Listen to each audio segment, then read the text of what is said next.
Oke, assalamualaikum warahmatullahi wabarakatuh. Alhamdulillah teman-teman, ketemu lagi dengan saya Randy Apriandi dari Tasikmalaya.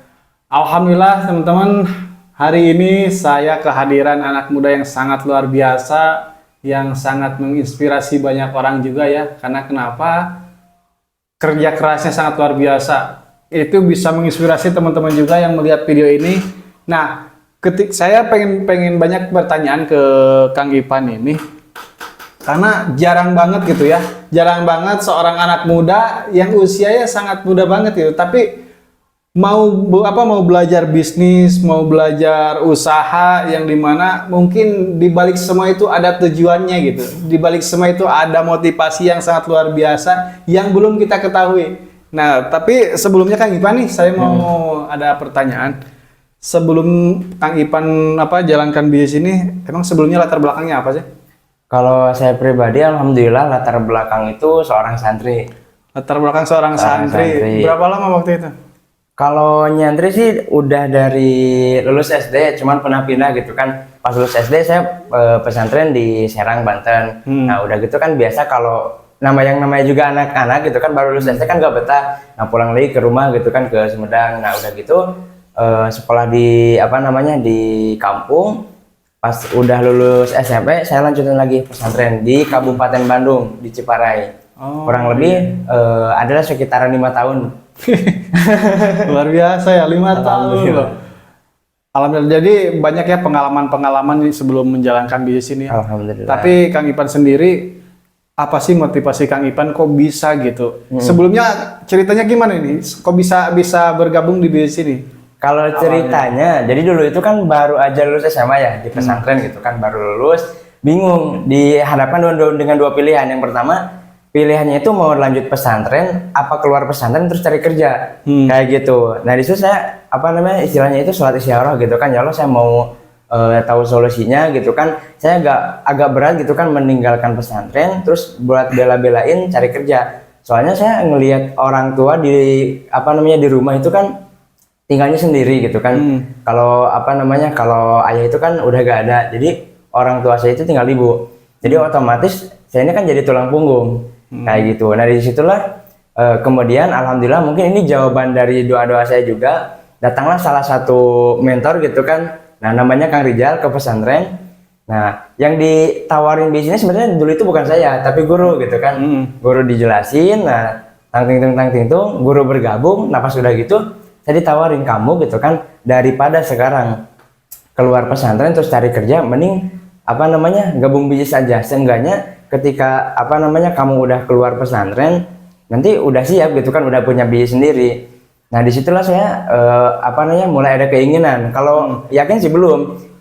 Nah pas udah gitu dijelasin dari visi misi perusahaan tersebut. Visi misinya itu menjadi perusahaan bebas riba yang membantu umat supaya terbebas dari yang namanya hutang dan riba. Kayak gitu. Nah disitulah hati saya tergerak, karena ya yang namanya di kampung gitu kan, orang tua yang namanya ibu-ibu pastilah ada sangkut pautan dengan yang namanya riba. Iya betul. Kayak gitu. Nah disitulah yang jadi motivasi saya gitu kan, buat menjalankan bisnis ini. Seperti itu. Jadi pengen terbebas hutang riba ya? Kalau hutang saya pribadi sih alhamdulillah gak ada, cuman ya hutang-hutang orang tua gitu kan. Iya. Pengen ngebantu lah istilahnya ya. Betul. Ngebantu ke orang tua juga. Tapi waktu dikenalin lo langsung gabung nggak atau kenal di modal juga? Kalau dulu sama kenal di modal. Kenal di modal ya. Ya yang namanya santri gitu kan, mau dari mana, jangankan buat gabung bisnis gitu kan, buat jajan, buat makan sehari-hari aja mau dari mana. Soalnya kan kalau mungkin orang lain pesantren itu kan di di pesantren yang bisa dibilang elit gitu kan. Kalau saya enggak, pesantren itu ya di panti sosial, bisa dibilang panti asuhan yang khusus buat anak-anak yang yatim piatu sama anak-anak yang untuk kaum duafa. Kayak gitu. Mikirnya jangankan buat buat gabung, buat jajan sehari-hari aja nggak ada gitu. Ya soalnya kan banyak banget ya yang diinformasikan bisnis ini, ya kebanyakan orang itu kendala di modal gitu. Nah kalau Kang Ipan sendiri waktu pertama diinformasikan, cari modalnya dari mana itu? Kalau saya dulu kan alhamdulillah, kalau anak-anak itu kan suka disuruh tuh sama pengurus, misalkan beli ini, beli itu. Nah dari situ ada suka dikasih upah tuh. Oh iya. 10.000. Nah dari situ saya tabung. Nah alhamdulillah sebelum dikenalin sama bis ini, Nah itu saya kan punya tabungan. Nah itu tinggal sedikit lagi gitu kan, baru kurang lebih 1.200.000 waktu itu. Kalau pas saya gabung itu kan nggak kayak sekarang gitu kan. Kalau dulu pas 1,5 juta pas dulu. Iya. Berarti kan tinggal 300.000 lagi. Nah di situ saya mulai cari pinjaman gitu kan ke teman sekobong gitu kan. Nah alhamdulillah. Jadi intinya modalnya kan lah, modal ngusahain gitu. Iya betul. Nah jadi seperti itu teman-teman semua. Ketika kita diinformasikan bisnis ini ataupun suatu peluang, emang kebanyakan orang mungkin 90% kendala di modal, bahkan saya pun juga sama gitu. Di awal kendala di modal, tapi bukan seberapa besar modalnya, tapi tergantung niat sama kemauan kita. Betul, gitu. betul. Nah, yang sekarang Kang Ipan rasain setelah bergabung nih, ada nggak perubahan ataupun perbedaan yang Kang Ipan rasakan sekarang? Kalau yang saya alami pribadi gitu kan, di bisnis ini tuh yang pertama itu dari pengembangan dirinya.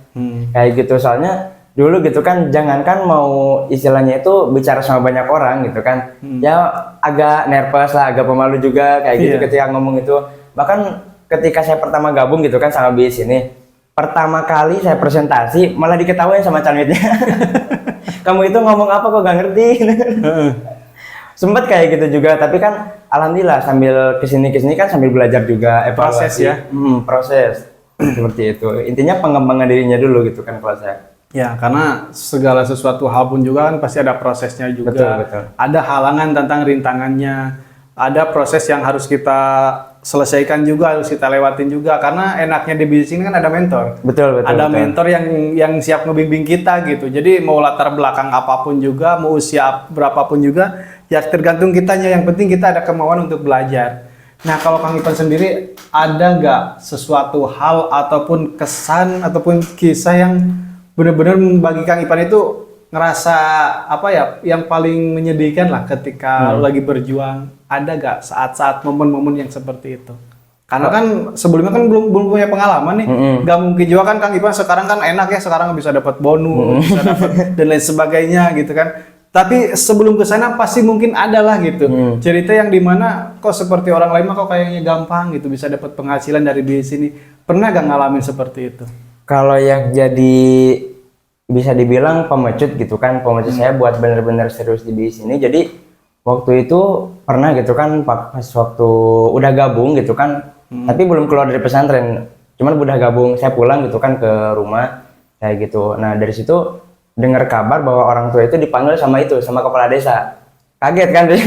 Ngapain itu? Pas dipanggil gitu kan, ditanyain kenapa kok dipanggil sama kepala desa. Terus ditanyain, oh ternyata apa namanya bersangkutan dengan riba kayak gitu. Kalau misalkan bersangkutan sama ribanya itu ke satu orang, misalkan ke satu bank, itu kan bisa dibilang ya normal. Tapi ini mah minjemnya itu paling ke apa namanya, ke satu orang itu 300.000, tapi banyak. Nah saya totalin semuanya, udah kalau gitu hitung aja gitu kan, apa namanya, semua hutangnya saya hitung. Nah kurang lebih pas ketika dihitung itu ada 30 jutaan. Masya Allah. Kayak gitu saya hitung. Nah itu jadi kok apa namanya, saya langsung shock aja gitu kan. Nah ini mau ngelunasinnya dari mana? Kalau misalkan saya kerja gitu kan, pasti gak bakalan lunas hutangnya. Kayak gitu. Nah akhirnya di situ saya istilahnya itu sholat isyarat lagi, saya minta petunjuk sama Allah gitu kan. Pas malamnya saya ngambil keputusan, ya udahlah kalau gini mah saya mau bener-bener fokus di bisnis ini gitu kan, gak apa-apa untuk sekarang mungkin pesantren itu gitu kan, ya udah sampai sini aja. Kayak gitu. Saya akhirnya pas waktu itu hari Rabu saya memutuskan buat apa namanya keluar dari pesantren gitu kan. Nah pas keluar dari pesantren, nah hari Kamisnya saya langsung ke base camp gitu kan. Kayak gitu buat bener-bener serius di bisnis ini. Sampai sekarang ya? Sampai sekarang. Masya Allah, luar biasa. Jadi itulah teman-teman, karena ketika kita pengen mencapai suatu tujuan ataupun suatu kesuksesan, pasti ada perjuangannya gitu, ada pengorbanannya. Gak semua orang bisa melewati prosesnya, tapi tergantung motivasi yang dia miliki gitu. Ketika motivasinya besar, ketika impiannya udah jelas, maka halangan, tantangan, rintangan pun juga akan bisa terlewati gitu. Betul. Dan seberapa besar tantangannya pun juga nggak akan terasa gitu, karena kita fokusnya ke tujuan. Nah mungkin sekarang Kang Ipan ada pesan-pesan nih buat teman-teman mungkin di luar sana, karena Sekarang usia berapa? Sekarang 23. Nah, di usia 23 mungkin kebanyakan di luar sana kan pengennya tuh main-main lah, Betul, betul. nongkrong dan lain sebagainya gitu. Karena saya pernah ngalamin di usia yang seperti itu. Tapi mungkin sekarang ada pesan-pesan nih buat teman-teman semua yang menyimak video ini. Mudah-mudahan dengan ceritanya Kang Ipan bisa termotivasi juga buat teman-teman yang supaya bisa mengangkat harkat martabat keluarganya juga. Masya Allah, siap. Nah, buat teman-teman yang simak video ini gitu kan, khususnya yang udah bergabung dan masih berproses, yang namanya halangan, tantangan, rintang itu emang pasti ada gitu kan. Itu udah jadi suatu apa namanya, suatu kewajiban, tergantung kitanya, tergantung responsif kitanya gitu kan. Mau kita apa namanya, diuji sama keyakinan atau kita yang menguji keyakinan. Jadi perbesar aja impian kitanya, perbesar motivasi kitanya. Seperti itu mungkin Kang Randy. Oke, siap. Terima kasih Kang Ipan. Mudah-mudahan Kang Ipan secepatnya bisa sukses juga di bisnis Amin, ini amin, Allahumma amin. dan bisa membahagiakan kedua orang tuanya Amin, juga. amin, amin. Oke, mungkin teman-teman, mudah-mudahan video singkat ini bisa bermanfaat buat teman-teman semua dan bisa termotivasi juga dengan cerita ataupun kisahnya Ipan ini yang mana dengan usia yang muda tapi mau belajar ataupun mau belajar di bisnis ini dan alhamdulillah sekarang bisa mau dapat motor juga wasilah jalan kaki. Jadi buat teman-teman semua, siapapun yang nonton video ini pastikan kapan impiannya, tetap tujuannya, solo next ada jadi bukti selanjutnya. Oke,